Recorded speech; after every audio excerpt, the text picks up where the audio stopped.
forgive me for this trap shit. Sergeant Smack make it backflip. Telly Hank did with the action. With the Vato speaking Spanish. Frank Matthews, how I vanish. Poof. Came back like I'm King Tut. Gold BBS is on a beamer. When Fat Cat was 10 queens up. Ball off the profit, not the re-up. Fly like Puerto Rican Jesus. Uptown like I'm Baby May. Just caught a touchdown from the Bay.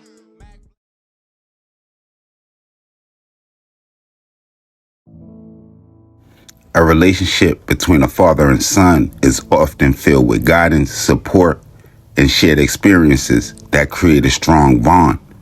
It is marked by the father's role in teaching, protecting, and uplifting his son, fostering moments of growth, joy, and mutual understanding. Fathers and sons cherish simple moments, from life lessons to shared aspirations, and perhaps the relationship between Kevin Brown Sr. and his son Braylin once probably held these same fulfilling dynamics. However, for Kevin Brown Sr., when the unforgivable is committed against one of his sons, it would lead to his death at the hands of another one of his sons.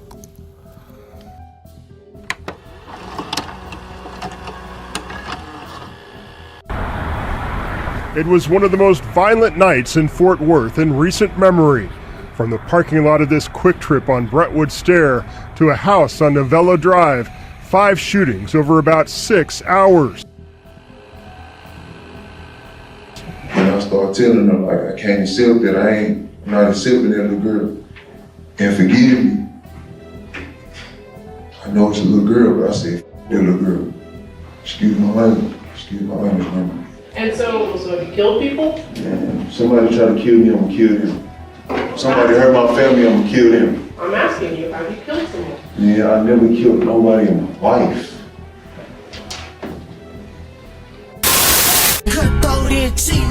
What you saying? Dressed up in our black scene, who ain't playing? Still on the miss, trying to catch me about it.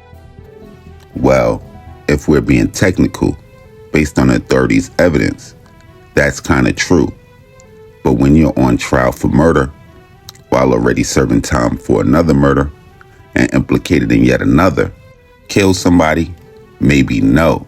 But when that many bodies start dropping, associated to you, it becomes damn near impossible to say you're not at least responsible. This Crazy Boy, you know Crazy Boy? Yeah, Crazy Boy was around us when MOBB died. Yeah, he had the hit song that was actually going up as, MOBB passed. He ain't had no chance in life. You don't think so? Now, I watched his trial where they said he was like, they asked him like, did you kill people? He's like, nah, I didn't kill nobody, but I hurt people that hurt me. I said, whoa, that's damn. Can't say that shit. Not to the process. Yeah. It's deep with him. Like he got 2 more murder cases to go. Oh shit. They probably gonna get him a jury in one of them. like the little boy never. And he called me while he was in jail one time, and I wish they played. Oh, I wish they played one of his trials. I said, listen, take the plea deal, and thank God that you might see another day. We can discuss what's going on. I don't want to talk. You don't want to talk? No. Are you sure? Yes, sir. Okay.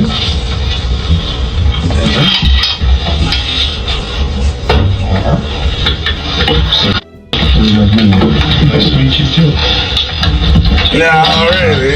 The nigga had already how he feel. Stop playing, nigga.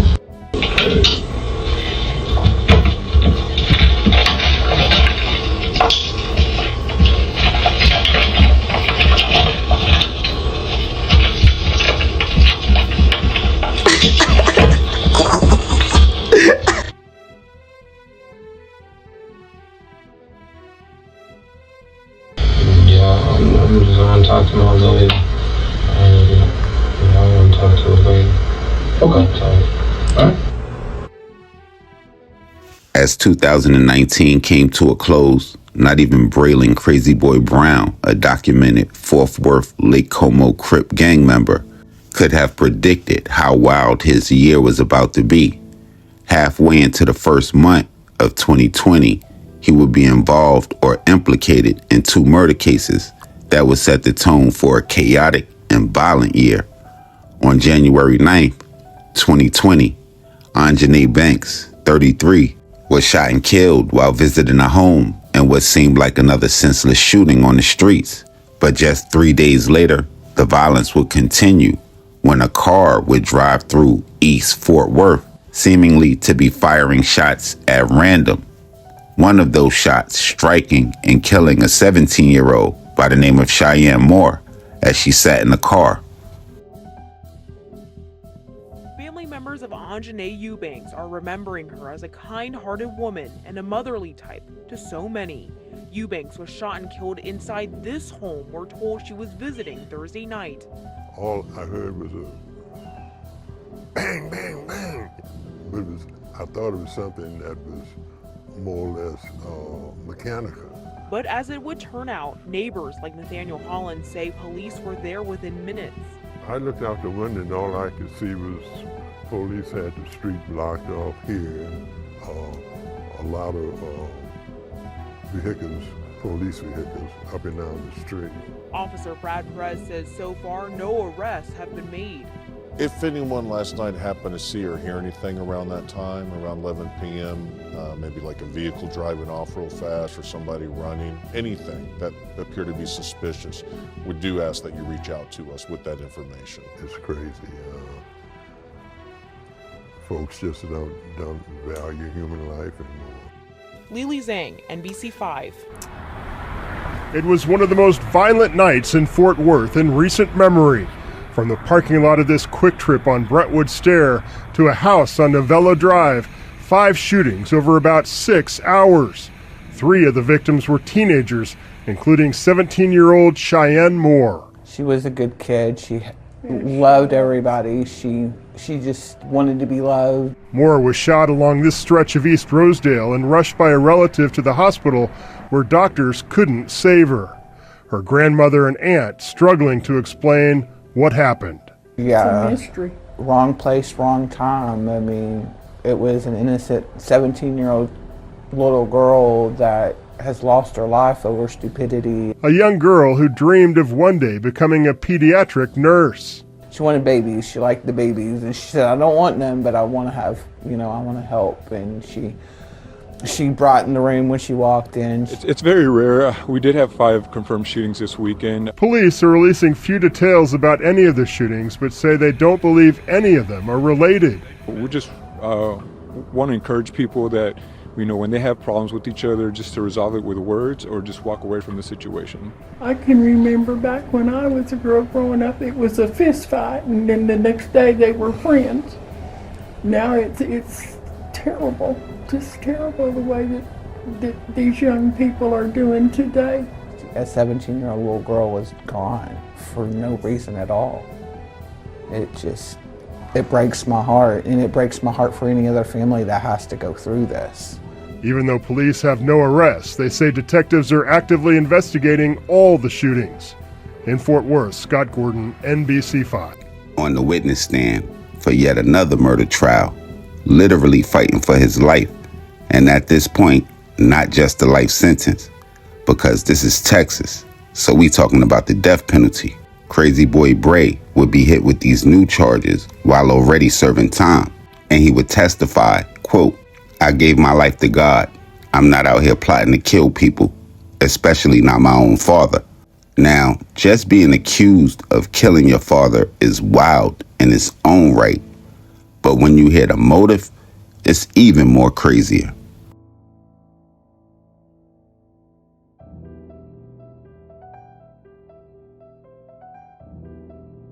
So I said, I talked to men on the phone. I don't know if I still feel alone. I've been out for 5 years. Don't know if I really want to take it. Mother said, shed tears. She mad at me. I hope she made it. You're gonna have to slow down. Okay. I know you're trying to get into your deal with the court order. You gotta keep up with it. Yes, sir. I said, talk to me on the phone. I don't know if I still feel alone. I've been out for 5 years. Don't know if I really want to take it. Mother said, shed tears because she mad at me. I hope she made it. I said that because after my sister told me my father had a baby with my for the baby mama. At first, when she told me that, I was mad. I couldn't accept it, but she couldn't accept it either, but she told me that. So let me stop you there. What sister are you talking about? LaWanda Brown. And LaWanda, does she have an Instagram handle that is IONNOO? I don't know Team Instagram. Yeah. And so explain to the jury what you're talking about, that LaWanda was mad at you. I said, on the shit tears, she mad at me, I hope she make it. She told me, like, when she told me, I was crying on the phone. And I started telling her, like, I can't accept that, I'm not accepting that little girl. And forgive me. I know it's a little girl, but I said, that little girl.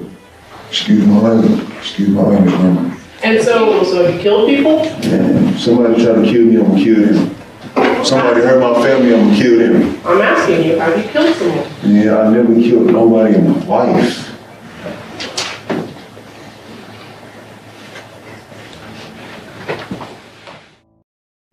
In a trial that would last over the course of 8 days, Braylin Crazy Boy Brown would be sentenced to life in prison for the alleged murder of his father, Kevin Brown Sr.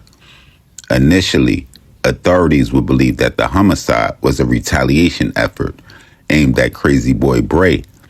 With him locked up and out of reach, authorities first believed that with the randomness of the crime, that possibly rivals might have targeted his father as payback for violent crimes and murders that he was already serving time for.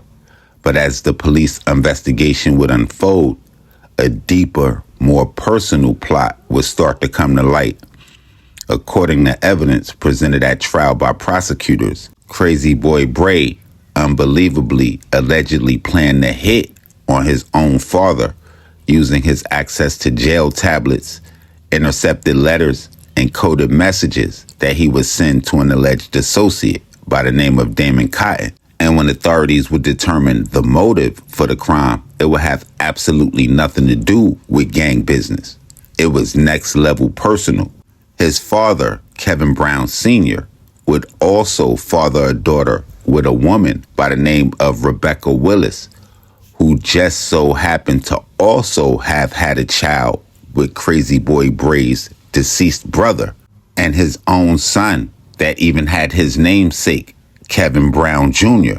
And according to prosecutors at his trial, it would be this ultimate act of betrayal that Crazy Boy Bray and the intercepted jail letters would describe as grimy apparently pushed him over the edge. Where the other murders he was involved with seemed to be random, this one was calculated. On the day of his father's shooting, in a three-way call from jail, Crazy Boy would allegedly prompt his father to check the mail, where unbeknownst to Kevin Brown Sr., he was being set up for the exact moment that Damon Cotton would fire the fatal shots from a passing Chrysler 300 that would leave him dead on his driveway. At his trial, Crazy Boy Bray would even take the stand to try to defend himself and really save his life. But after prosecutors would lay out a motive of betrayal and calculated moves, mainly pointing to the messages found on his tablet, as well as the intercepted letters written from his jail cell found in his associate's home, the jury would find him guilty without hesitation. And when you just think about the fact that he killed his father for having his sister with his brother's baby mother, and now him, his nephew, and his sister don't have a dad, is mind-blowing. Now, it was so much to cover just talking about his legal issues, it was really hard to focus on his musical career. But right in the mix of the chaos that he was involved in, he would drop a remix to his song You Feel Me that featured MOBB in November of 2020 that now almost has about 9 million views. So it's not like he didn't have outlets, but sometimes it's kind of like what MOBB manager said. Some people just don't have a chance. Now, for my people in Texas, if you in Fort Worth, if you in any surrounding cities, Dallas, Houston, or if you outside of Texas and you familiar with Crazy Boy Bray's music, y'all let us know where he was at on the landscape of Fort Worth, Dallas, and Texas artists that was coming up. Y'all definitely make sure y'all tapping below. Y'all let us know what y'all think about this situation. He got a life sentence. So in my eyes, unless that's over defending your family, in this particular situation don't count, you out of pocket, because pretty much you threw the rest of it away over what? But sometimes I know I be tripping. Y'all head downstairs, y'all let me know. Y'all make sure y'all hit the red bell and subscribe button right under this video so y'all know when this real trill spill shit is dropping. Y'all definitely hit the comment box below. Y'all let me know what cities we need to go to, what stories we need to tell, what we missed, what we got wrong, all of that. And y'all make sure y'all tapping with me directly on Instagram, Twitter, POP_A_LOT. And until our next jug, Shay's Popalot. Salute the almighty mob.